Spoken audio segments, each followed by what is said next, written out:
ভারতীয় সঙ্গীত জগতে এমন কিছু কণ্ঠ আছে যেগুলো শুধু গান নয়, মনের গভীরে ভালোবাসার গল্প লিখে দেয়।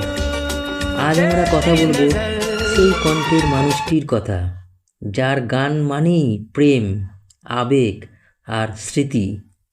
তিনি হলেন উদিত নারায়ণ। 1955 সালের 1 ডিসেম্বর বিহারের সুপৌল জেলায় জন্ম তার। সাধারণ এক পরিবার থেকে উঠে আসা এই মানুষটি স্বপ্ন দেখেছিলেন একদিন তার কণ্ঠ পৌঁছাবে কোটি মানুষের হৃদয়ে।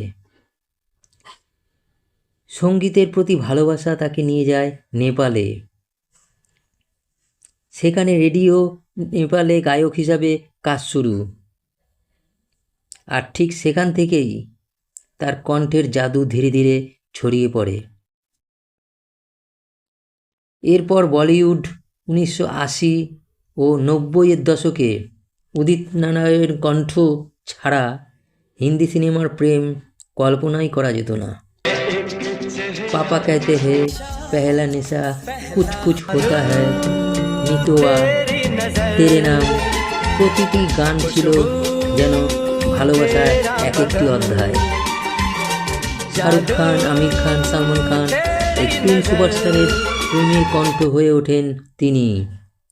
শুধু হিন্দি নয়, বাংলা, তামিল, তেলেগু, নেপালি 20টিরও বেশি ভাষায় গেয়ে তিনি প্রমাণ করেছিলেন সঙ্গীতের কোনো সীমানা নেই।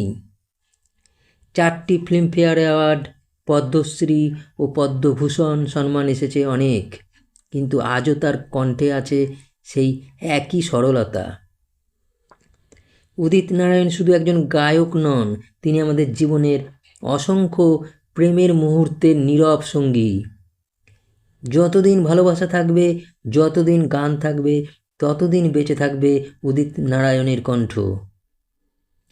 আর হ্যাঁ, ভিডিওটা যদি আপনাদের ভালো লেগে থাকে তাহলে বন্ধুদের সাথে বেশি বেশি শেয়ার করুন, যাতে তারাও এই গল্পটা উপভোগ করতে পারে।